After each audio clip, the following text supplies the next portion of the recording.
This is Everybody Pulls the Tarp with your host, Andrew Moses. Each week, Andrew talks with Olympians, pro athletes, TV stars, Grammy winners, best-selling authors, CEOs, and other high performers to uncover their success secrets. My guest is Washington Commanders running back Austin Ekeler. Every day we write a page of our life. The best thing is you have the pen in your hand. Three-time Olympic gold medalist Tessa Virtue. Welcome back to Everybody Pulls the Tarp. Thanks for thinking of me, and I'm a big fan of the podcast and of yours. So anytime you text or call, I'm here. Mike Mills from REM. The key to that was realizing at some point fairly early on that this was probably our life's work. Every conversation is jam-packed with inspiration and actionable ideas. My guest is 2023 WNBA Coach of the Year, Stephanie White. The hardest thing for a coach is trying to prioritize how much time you put in one area or another. Former MLB player, coach, and manager Clint Hurdle.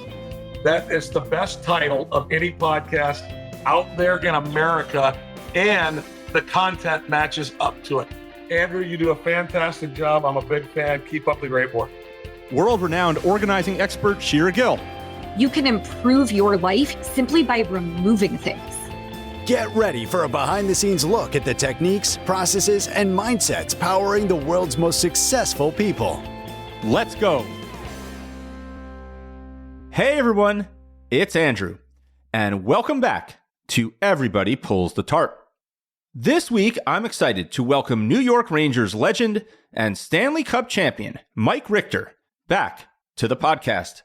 Well, friends, just as the New York Knicks recently etched themselves into New York sports immortality by winning the NBA title after a long championship drought, back in 1994, Mike Richter and his New York Rangers teammates did the same. On June 14th, 1994, just over 32 years ago now, the New York Rangers won the Stanley Cup. For the Rangers, at the time, the championship drought was 54 years. And since that cup in 1994, it's been 32 more years without another championship for the New York Rangers. For as long as I live, I will never forget that moment back in 1994. Here is that now iconic call by broadcaster Sam Rosen. The waiting is over. The New York Rangers are the Stanley Cup champions.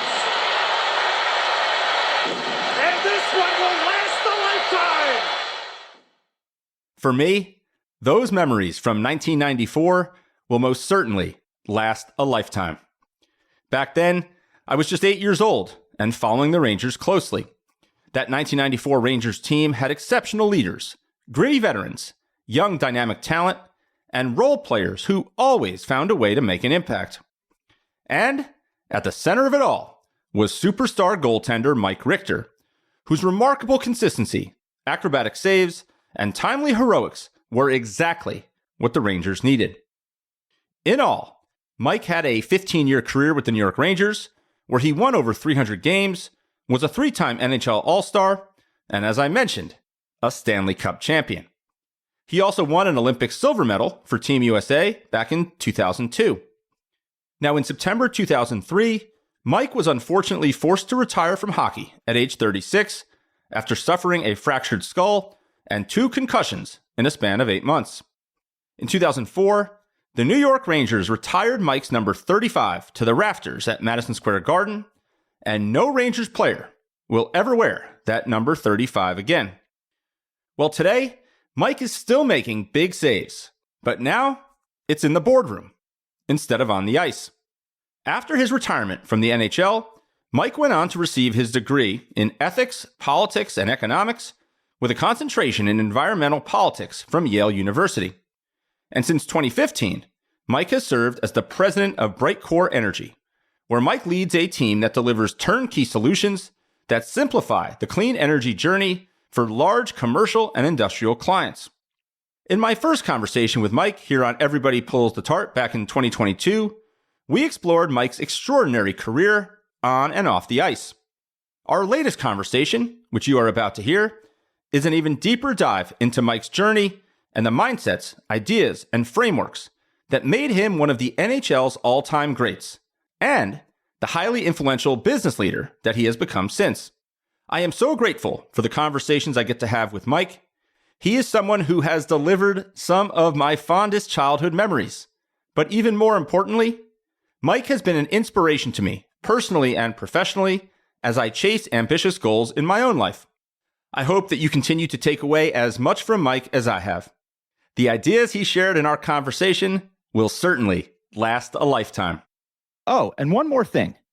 This podcast is presented solely for educational and entertainment purposes. It is not intended to be a substitute for the advice of a physician, psychotherapist, or other qualified professional. So, let's pull the tarp and get straight to Mike Richter. Where I want to begin our conversation this time, New York is in celebration mode. The Knicks just won their first NBA title in 53 years. You and your Rangers teammates delivered New York a similarly historic moment back in 1994, ending what at the time was a 54-year Stanley Cup drought in New York. I am curious, Mike, you're one of the few people on the earth that really understands what those Knicks players are thinking and feeling right now. And my question to you, Mike, is what's something that maybe they don't realize right now that in a few decades they will come to understand about this moment? Oh, great question, man. I think the NHL had a really cool commercial for the Stanley Cup at one point. They had a series of interviews directly after the Stanley Cup of people who had won it. Every goalies, forwards, everything. And how you feeling? What's going through your head? And everybody was just, I'm at a loss for words. Some were crying, some just were staring blankly. And that's a refrain that happens a lot. And the goalie last night that just won the Stanley Cup, Bussy, someone said, has it sunk in? He said, no, I don't want it to, going into the game. And I think that's a really interesting thing. You have to have that mentality of, what's another game? We're just going out and playing. It's not. This is life-changing for you as an athlete, for sure, for your organization, for the city that you represent. But if that's the way you're thinking going into a game, you're not doing your job. So you have to put this thing aside. And that is like one of the most important challenges you can have as an athlete is being in the present moment. For a goaltender, it's absolutely paramount. But you saw the Knicks. They were absolutely awesome. I mean, it was just every year writes its own story in all sports. But I think if you took a step back, you'd say, well, everybody's saying the same thing. I can't believe this happened. And we have such a tight team and all. But that's what has to happen for you to have success. You can't go in there and say, we have a bunch of talent, but nobody's really tight. It doesn't work because you're playing against a talented team. And so you have to be able to put this thing on the side. It is a lifelong ambition. It's everything you're working for. It's what you put on a pair of skates for as a kid. And in the Knicks case, started dribbling a basketball and said, could I be in that position? Could I have that winning shot? Bronson scored 45 points in that last game, and the rest of the team scored 49. He carried that team, but he waited his whole life to have that moment. He gave up money to come to New York. He was with his dad. There's so many backstories to this story, but then it happens and you are speechless. Like you haven't let yourself go there all the way. Like you think about this as a kid, this is what you're envisioning, but now it's here and you've had that last shot or the buzzer sounded, particularly when it's in an overtime or it's really tight 1-goal game and you just can't let your mind wander too far forward or at all in the past. Oh, wow, I just made a mistake last shift. Nope. You got to be present. 100% of your energy and focus has to be poured into that moment, or else you're not going to optimize what you're capable of doing. And then it's over. And you're asked to comment on that. You're like, I'm still thinking about saving the next shot. I mean, I almost have to let myself understand what just took place. And they'll wake up this morning going, oh my God, we won. There is no game tomorrow. Oh, there's no prep. There's no anything. There's no workout. There's no pregame meal. There's no meeting. You can let your guard down finally. And that is an amazing feeling. It's like true satisfaction and accomplishment. And you don't let yourself experience that as an athlete if you're doing your job as much as maybe you'd think, because there's always that next game, that next period, that next shot for a goaltender. And until you win your last game and you're totally victorious, you have to have that mindset. And now they're going, oh my God, there's nothing to do. And they go crazy. And let yourself relax a little bit. You have that, you've earned that moment. And somewhere in about a month from now, like, oh, I have to start getting ready for next season. And then it's a really hard turnaround to get back into that thing. You're motivated. You know how to do it. but it's now time to think about this next season. And so this is one of those very rare times as an athlete, you just soak in the present moment in a way where you're totally passive. You're not prepping for anything. You're just going, this is amazing. Let's think about what we just done. Let's watch film. Let's relax. Let's laugh about it and go through with your teammates, your family, your friends, people you don't know, just fans. How'd you experience this thing? Otherwise, I mean, if this game was the third game and you're getting ready for the fourth game, I can't talk to anybody about this. I got to learn from it and scrape off my mistakes, learn from them, and understand what I did well and apply it tomorrow. So really cool moment for them to just let their hair down and experience it. I don't think I've ever asked you this question before, but I know this is an idea that's come up with other Olympians and elite performers that I've talked to over the years. Did you experience personally any letdown, month, 2 months, 3 months, when later, after in 1994, when you had to ramp things back up again for the following season, where you said, maybe you start to question, am I going to be able to find that gumption that I had for all these years now that I am a Stanley Cup champion, and now that I've done it in such a dramatic way on such a dramatic stage, ending this historic 54-year drought at the time? Interesting. No, I mean, I think there's no end to your motivation because in a sense, you get more hungry. I think I was 27 when we won, and I'm thinking, you have a finite career, even though that's not, you don't know how finite it is. You can't really understand that this thing ends and they don't ask you to come back. But you have that concept in your mind, so you want to make hay while you can, right? And I think you're a bit motivated because it's not a question of if, it's that you have now and you understand it. You've learned as a player, as a competitor, as an organization, what it takes to be successful. And now it's time, like I was saying, all right, let's make a mark. Win the first one, let's win the second one, let's win the third one. There's a lot of great players in all sports that never get a chance to compete for a championship. And so you're really fortunate to you have to be healthy, number one. You obviously have to have the talent, you have to have the motivation. Everybody's just got to come together at the right time, because there's a team on the other side that is not going to give you this trophy for free, and you have to take it from them. But once you learn how to do that and the sacrifice it takes, and the fact that every year your contribution may morph into something slightly different, but you always have to contribute in some manner, whether you're the starting player or a backup. I think I felt like, okay, now we've learned how to do it. Let's just keep doing it.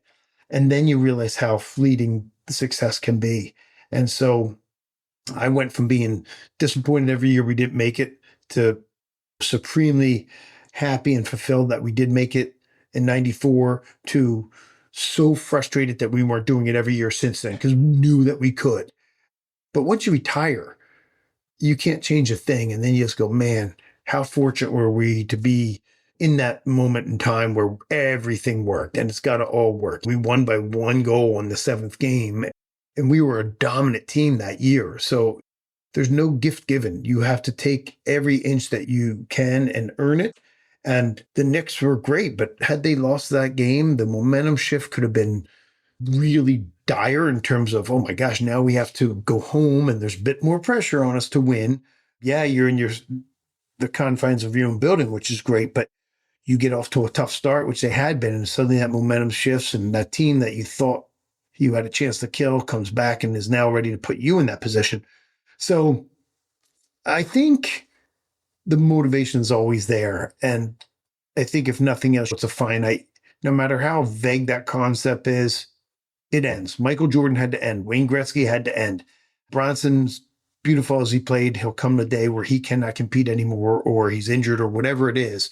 So squeeze everything you out of that opportunity that you have is a really important understanding. Mike, one of the things we talked about the last time we caught up is we talked so much about discipline and managing pressure, just how passionate you are about it, both in your career in sport and now your career in the business world. One of the things that you said last time was, and you alluded to it a few minutes ago, is this idea that whether it's the first game of the season, whether it's game 7 of the Stanley Cup finals, in the Knicks case, the NBA finals, you tell yourself that you treat every game and every moment the same. But you also told me that it's really not. And I'm curious, I mean, for someone like you who was so good at training the mind, being disciplined, being present in the moment, How do you do that in a moment? How did you do that in the biggest moments in your career in sport and now today in business? Talk about that. The how. I think it's really respecting the opportunity. I know it sounds, these are just words, but you were asking about a letdown previously. And if there was ever a letdown, it was you had worked your whole life to sharpen your capabilities to that razor sharp edge where you understand what the game demands of you and you understand how you operate and your place, how to apply yourself to have your best chance of winning. You can't guarantee anything, but when you marry your absolute full focus and effort and ability to bring to bear to those important moments, it's a really important understanding, a really powerful one, and possibly a fleeting one unless you feed it and keep learning. And there was almost like a feeling of loss, like, oh my God, here I am. I don't want this to end. We won that last game and there's nothing tomorrow. And I just felt like I wasn't able to let my guard down, but I also knew that I had honed my abilities and you're healthy and you're strong and you're capable and you want to apply that thing. I wish I could have played 10 Stanley Cup finals. I wish it was a 9-game series, not a 7-game series, because you learn how to function under pressure. You learn how to apply yourself. You learn how to handle mistakes because you're going to make them. There's going to be challenges. Sometimes you don't even make a mistake and the puck bounces off someone's backside and in, and now you're in it. You're looking at elimination, your own crowd. You can feel that energy leave the building or that disturbance across the crowd. It's not all straightforward. And anybody who's won, there's these moments where you're not in command of the game. They have the momentum. You got to wrestle it back, but you know how to do it. And that's the thing that I didn't even want the season to end in a way because you just felt so powerful as a team and as a competitor, as a player. You're at your peak. You wish you could keep that glow going forever. But I think it really comes down to understanding there's nothing you can do in the past and you cannot influence the future other than how hard, how much you're applying yourself right now. And that's where you're able to just put all the distractions aside. Doesn't matter what's written in the paper. It doesn't matter what your expectations of your peers, what's going on in the team. It matters, are you bringing yourself to this moment and applying yourself and helping forward your goal?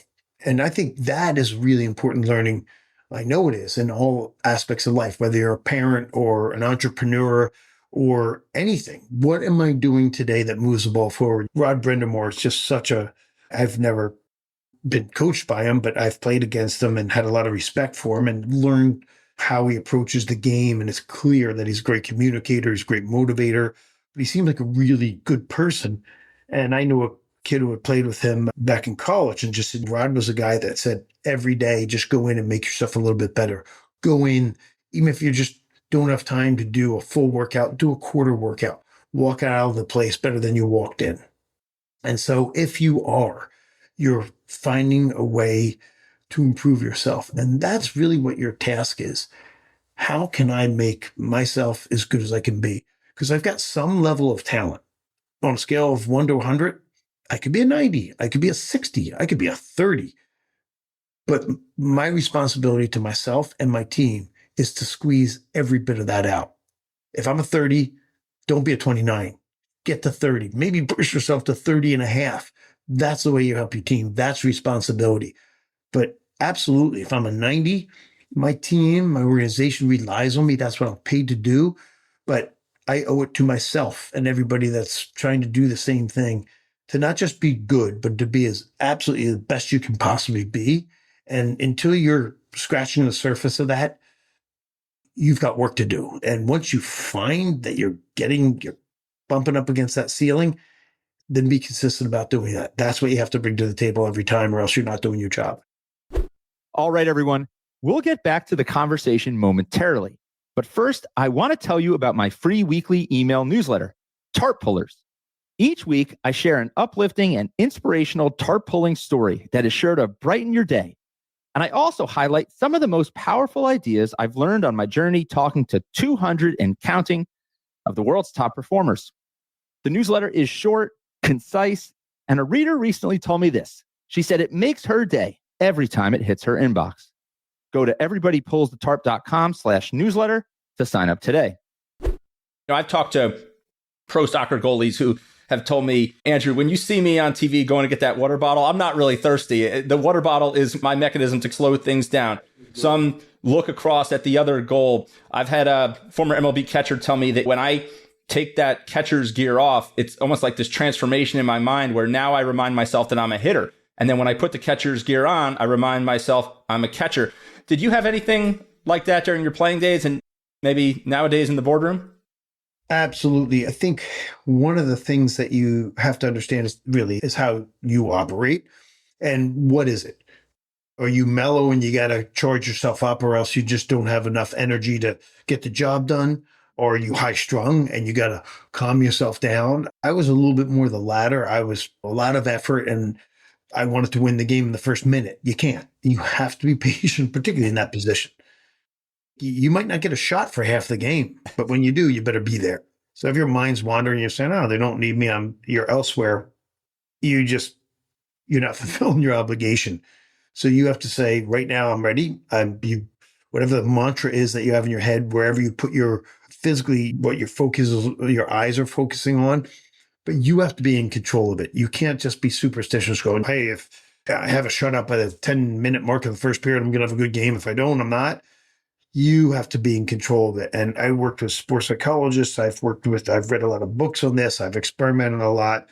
And that's the type of thing that you're granted if you're putting in the hard work as a veteran. This is why older players are so important and so valuable, because they have that experience.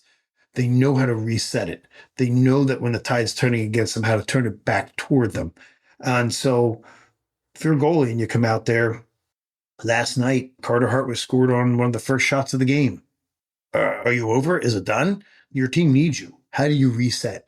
And so that's something you have to practice. And I don't mean figure out over decades, certainly that, but every day actively go out there. You're not just physically practicing. You're saying, today is the Stanley Cup final, double overtime. How am I reacting? Oh, here comes a shot. Oh shit, I let it in. Is the game over? Am I over? How do I react to that? How do I come back? And the most valuable players are the ones that can play great, get their ass handed to them, but then come back and play great again. And so you watch the momentum shifts on a personal level. You might have a great game. You might have a great period, but we're needed. That's over, man. That's over. Or you might have a crappy one. That's still over. We need you right now.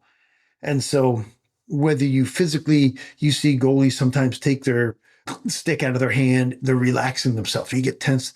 They drink water. They go for a skate. They talk to the ref. Whatever it is, they understand that I'm getting tense. Calm it down. Or I'm sitting here passively watching for a period and a half while we're on the power play most of this period. I got to get myself back into the game. What do I need to do? Start playing the puck, go over the bench, yell at guys, whatever it is. You keep yourself at that right level of motivation and engagement, no matter what the circumstances you find, because you cannot control outside of yourself. You can only control your reaction. And that's lifelong learning in the boardroom, on the ice, wherever it is. Really valuable stuff. You mentioned the word tense there. Is there something I've heard goaltenders describe, like when you're too tense, the rebounds can actually be more dramatic and impact you adversely potentially that way. Is there something to that? I mean, that seems like a little detail that can make a huge difference. You look at when you're relaxed and having fun, everybody's got this kind of ideal performance zone where think about the times that you were just in a state of flow where everything was working, whether you're writing, whether you're at work, whether you're giving a lecture, parenting, playing baseball. You have to have a level of effort or engagement. But if you're tight and stiff and tense and nervous, you're probably not going to be hitting your potential. When you're having fun and being creative and finding answers to whatever challenges are thrown your way, that's when you're really starting to get into that flow state. And you just have to practice it, because what works for Andrew might be slightly different than what works for Mike. And what works for the best player in your team, Frank, take what you can from him, but apply it to yourself. And as a goaltender, coaches will always say, you probably have your own personal stamp that you're going to put on how you play. Do you go down more than you stand up? Are you aggressive? Do you stay back? There's fundamentals that you have to have, but you have your own stamp on it. But mentally, that's the same thing. I used to love talking to Marty Brodeur, the great goalie for New Jersey Devils. He was a really happy-go-lucky guy, and I could take some of that from him. Henrik Lundqvist, when he first came, was very intense, and I think when things were going well, it was great. When things didn't go well, you'd press hard. I was like that as a kid, so it was easy to relate to that. You always have the motivation, but you can get in your own way when things aren't, when you're not winning, and you press too hard and you're trying to force the future. Calm down, control what you can control, and leave it at that. So I think having a big dose of understanding your own wiring is absolutely paramount and can take a decade. Guys are better at 30 than they were at 20, even though as you get older, you start getting weaker. But when you can marry that physical ability to the mental capacity, you have a real winning formula.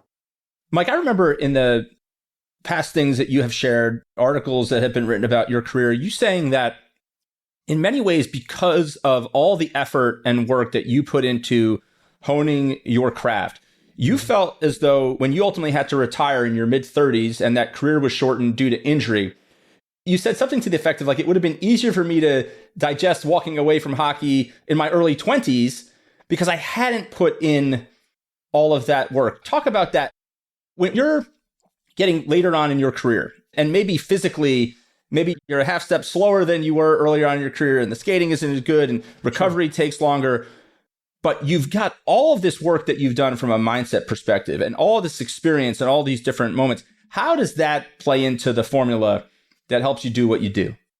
It's a really good question. I just think the value of, you have a set of tools that you've honed over your lifetime, and you've created this capacity that you didn't have when you're 15. It was better at 20, still better at 25. At 30, it's starting to become amazing. At 35, if you're still healthy and keep yourself in good shape, you might be your best. I can remember Wayne Gretzky saying that. He was so good as a young player. He was, I think I'm better now at pushing 30 than I was at 25 when he was breaking these records. He was always breaking records, but he said that experience made him better, made him more capable. And toward the end of your career, you have a hurt foot. You find ways around it. You're sick going into an enormous weekend. You've had 3 bad games, but your team needs you for the 4th. You rally. These are things that veterans are capable of doing better than younger guys. And some young guys can do it really well. Look at Celebrini, how he came in and just helped his organization, played so well in the Olympics. You have to have the mental wherewithal to do that. But he will be better in 5 years than he is now because the experience will teach him so much. And he's a hard worker. Same thing with, why is a guy like Sid Crosby still so valuable? I mean, he's a captain of the Olympic team for Canada. He brings a stability and an ability to get through challenges. And that's what all sports are. And so I think it's so valuable. You're putting deposits in a bank. You're learning about yourself and you're putting in the work. And over years and decades, that builds a foundation of excellence that if you truly are approaching it with, I'm trying to improve, what you've honed at 35 is so much better than at 25. 10 years of hard work, and you watch all these teams that have success, they need Stahl to come in. I mean, he won the Conn Smythe last night, but he scores huge goals. He didn't get scared because they were about to lose in the last minute. He found a way to rally himself and his team and score a goal. He was the playoff MVP because he shone in those really important moments. And I think that's where you have to rely on that strong foundational understanding of how to compete at the highest level when your team needs it the most, when you need it the most. And so I've always thought that, whether you're a school teacher, a lawyer, a race car driver, anything, that hard-earned experience, you have paid dues to get to that elite level, and then you retire. It's a little bit of a shame. And that's why those guys can be so valuable on their way out, even if they're not productive as quite as much. They're stable force in the locker room. Bill Guerin was brought in when they had Sid Crosby and Melk in Pittsburgh, and he was a stabilizing influence. He certainly helped on the ice, but he helped in the locker room too. You see that all the time. We did the same thing in New York when we won. These veteran players were coming in, adding stability, experience. We learned so much from them. So I think the best teams have that kind of great experience plus youth where they have the energy, they have the excitement and the motivation, but they also have that stability. But I just feel like you watch artists and athletes and everyday workers, it's hard-earned experience that really creates a lot of value. Mike, who was one player maybe in that group in 94 that maybe didn't get a ton of publicity or wasn't talked about as much, but in your mind added a layer of experience and influence in that locker room that made a outsized impact? Well, I mean, they used to call us the New York Oilers, right? Because we had these older guys from Edmonton that came. It started with Mark, and he was still certainly in his prime, but Craig McTavish, Steve Larmer, who was from Chicago, my God, Glennie Anderson, these guys, Kevin Lowe. Kevin wasn't scoring a ton of goals, but man, I'd drive up with him every day to practice. He lived on the Upper West Side with me, and he was a teacher. He had been through it. This guy had won 4 Stanley Cups. He was an 18-year-old, 19-year-old when he came into the league, having no clue. He learned from some of the best. He applied it. He had this great career, and now he's coming as an older guy. Are we going to get 10 years out of him? No, but we're going to get 5 great years that he's going to help young Adam Graves, Zubov, Leach, Richter, Kovalev learn how to apply the skills that they have so that they can be that guy sometime. Those older guys did their job so well, but taught the younger guys what's needed. And you have to go through that evolution as a player, as a worker, as a father. You will learn more and you'll get that understanding quicker the harder you work. But experience is an amazing teacher. You mentioned McTavish. I remember in that final play in 1994, I mean, there's a lot of pictures of it, but McTavish was the one on the faceoff, and that game was still very much alive. And I think that gets forgotten often by... I think it's an amazing picture. There's a great shot, just like you're saying. Steve Larmer has this guy pinned against the boards. That's what Steve did so well. He was a great defensively responsible forward. You brought him in for that moment. Craig McTavish, think about it. You gave up some great young players for him. Marchmont, who went on to have who had a great career. He takes a face-off in the last dying seconds of a 1-goal 7th game, and he wins it. Puts against the board. Steve's taking his job. Mark's giving a shot to Bure out in front. But every one of those guys was brought in for that moment and did their job in that moment. And it's a perfect metaphor. Mark's jumping up in the air, losing his mind because the clock just ran to 0, but everybody else has their man. And we were playing against a great team. Vancouver was a fantastic team, and they were really had a lot of courage. They weren't going to give you big team, strong team, all that. Things that we had, they had. And so you have to fight to the very end, and there's nothing going to be given to you. So that defensive responsibility, doing the little hard things that make you successful, that's how games are won. That's how organizations become winners. That's how championships are made. I remember I was 8 years old in 1994, not to date myself, but I remember, you'll laugh at this probably. I came home from school the day of the parade. And I remember, I'm a big New York Mets fan, and I was too little to remember when they won in 1986. I remember saying to my parents, my biggest fear as an 8-year-old is that the Mets are going to win the World Series and I'm going to have school and not be able to go to this ticker tape parade. And my dad promised me in that moment, he said, Andrew, when the Mets win the World Series, I will take you out of school and take you to the parade. Well, I'm almost 41 years old now, and we haven't had a parade. And now the running joke is I'm going to have to pull him out of a nursing home when the Mets finally, it's not 54 years, but it's getting there. You get a day off of work. Well, that's the other thing, to get it together. And there's been so many great, just in the case of the Rangers, there's been so many great New York Ranger teams, so many great players that never got the chance to even compete for it, let alone win it. And so, yeah, the stars have to align. You have to have that talent. You have to have the work ethic. You have to put yourself in that position, but you have to remain healthy. The year after we won the President's Trophy, Brian Leach blows his ankle out. You can't give up a guy like that and expect to be the same team. And you saw the attrition that was going on in those playoffs. It's a couple months of war, and Carlson breaking his wrist or his hand. There's one more guy out of the lineup. You start losing a top defenseman. Man, you can compete, but not expect the same level of success. So those things have to happen. We were 54 years. The Knicks, who just won, 53 years. And I think it makes it so you understand how difficult that is. And It's easy to say, oh, it'll never happen, but teams turn around, players understand it.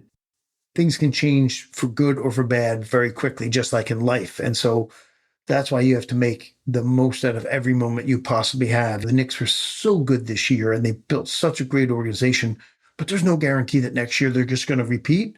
And so there is no guarantee they're even going to win this final as well as they played. So yeah, I think that's a really important understanding that you have to have going in and going out, that the script's always unwritten and you have to do your best to write it in the way that you want it. Even then, it may not come out the way you want it. It's funny you say that. It's so true. Yesterday, a friend texted me a picture of their son at the NBA store. I guess he just turned 8. And he was at the NBA store, waited on a long line to get his championship shirt. And I remember I texted him back. I said, you tell him to enjoy it, because when I was 8 years old, my parents took me to Modell's to get a Rangers Stanley Cup champions t-shirt. Yep. And you don't know when you will go make that purchase again. 100%. I don't even think Modell's, I don't even think you can find a Modell's today. Yeah. Not only did they win again, there's no Modell's. That's right. I think that's just a really important thing. And if you're around the game long enough, you understand how these things are. I had a friend who lost his father, and sadly, and he was fine, then he was gone. And your playing career can be like that too, right? Everything's going well. You're not thinking of being injured. You're thinking of, how do we win the next game? Or how do we keep this winning streak going? And so, yeah, the minute you take something for granted is the moment that you're probably not honoring the reality of the situation, whether it's your health, a relationship, a friendship, or your work environment, your ability to win as a player, compete as a team.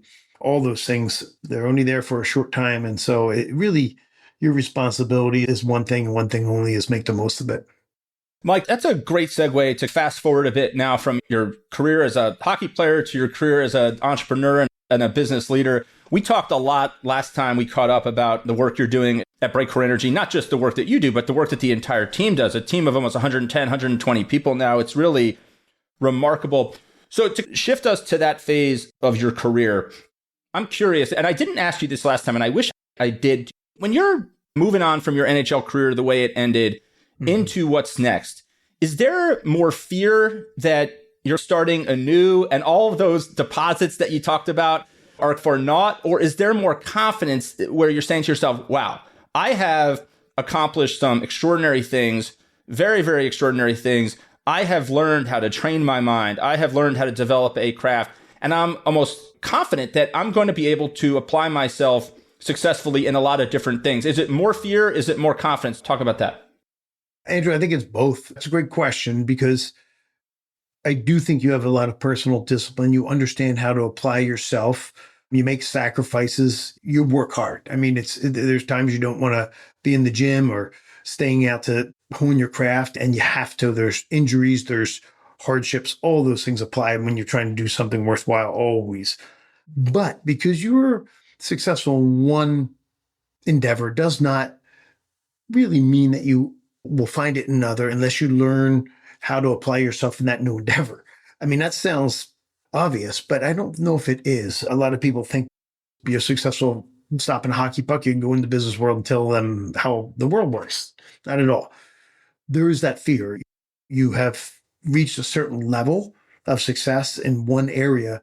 Now you're starting at a very low area. You certainly have some tools that you're starting from a good foundation, but you better honor the fact that you're new to this new endeavor and be open to learning. And the minute you think you have all the answers is the moment that you're losing the ability to reach your potential, because you're not listening and you're not learning. And so you're not even open to those things. So yeah, man, I'm 59 years old. I'm still learning things. I've got accomplished people that are partners, that are workmates here. And like any team, there's certain strengths that certain divisions of this team has. And the minute I start doing their job, I'm not doing mine. And so they expect me and require me to hold up my end of the bargain. Whatever my role is here, do it as well as I possibly can.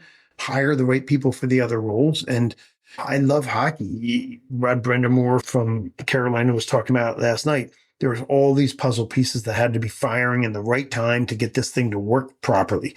They used 2 goalies. Both of them played great. Both of them were needed. There's things that are not traditional like that you have to figure out on the fly.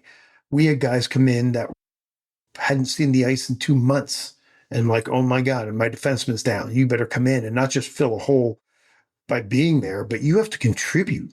How do you keep your mind there? How do you have that discipline to do that? And I'm going to have to flex into other people's roles sometimes here at the office when our capacity is limited in some area. Or I'm going to have to pull back and say, you know what, we have strength here. I'm not needed. So yeah, going into this, there's a definite level of fear and certainly challenges to build yourself up from that kind of rookie status, if you will, in a new endeavor. But understand that you have some tools to work with because you have made those deposits in another area. The minute you think you got it all figured out, you don't.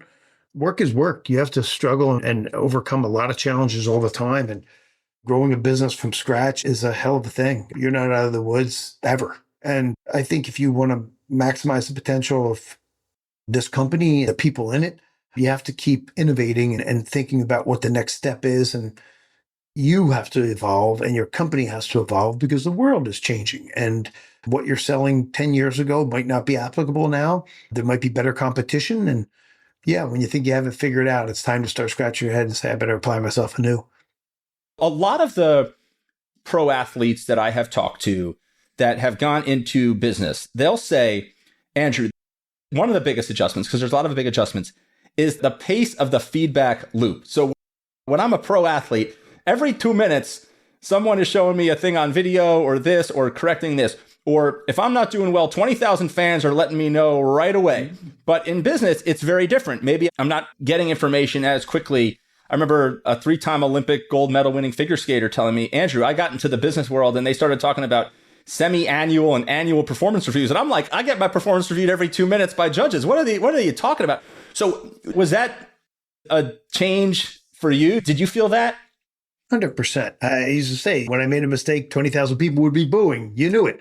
But there's a flip side to that. There'd be games where I played well, but not great, crappy, but good enough. And you didn't get the feedback loop.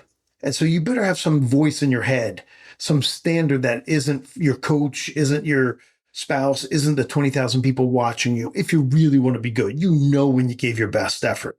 And I might be wrong here in the business world sometimes, but am I applying myself? Am I trying?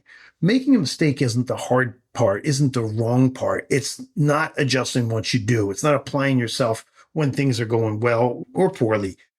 So I think you have to have a standard and continually ask yourself, am I doing as much as I possibly can? Am I focusing in the right way? Have we evolved? Have things changed? Am I stagnant?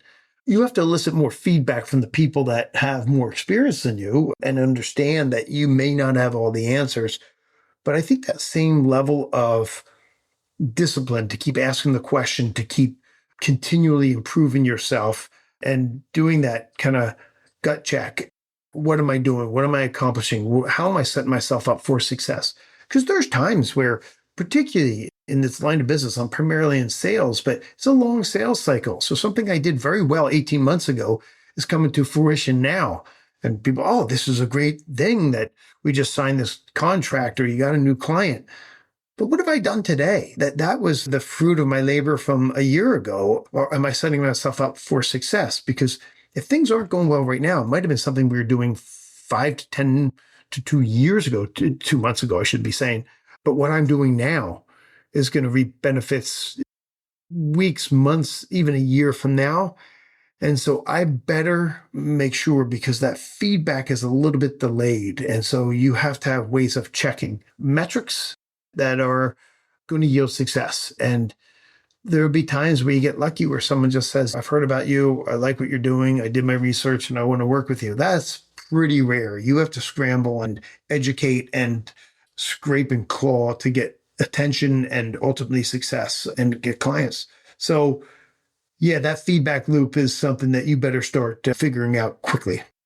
Mike, as always, you are so generous with your time. As we get ready to wrap up our conversation, one of the things that just strikes me about you is just how exhilarating you find improving and continuously getting better at whatever it is you're applying yourself. I'm the same way. And I'm always curious to ask people who operate that way, like, where do you think that comes from? What do you think it is that makes you so exhilarated by continuing to find ways to get better at whatever it is you're focused on? Great question. I'm not Sure, but I think I love competition. And I think people sometimes say that, but they have it wrong. The biggest competitor that you have is against yourself. You have to figure out how to be disciplined. You have to figure out how to be in control of yourself, your own mind, your own thoughts, staying in the present moment, working when you don't want to work, reacting positively when you might not want to. And so learning how to improve is particularly difficult. When you have a great skill, you can be pretty good at it after a while. But try something new. Maybe you have great mental discipline when you're playing hockey, but you pick up a golf club and you lose your mind. That's an opportunity to learn. My son's a great artist, and we were just at a clay-making class. That was horrible. And so that ability to learn and transform yourself is one of the greatest things that you have. It's one of the greatest gifts. It keeps you young. Think about when you're a kid. You're constantly learning. Everything's new. You're a learning machine. You learn how to open and close doors. You learn how to speak. You learn how to walk. You learn how to talk, write, read. And it just keeps going.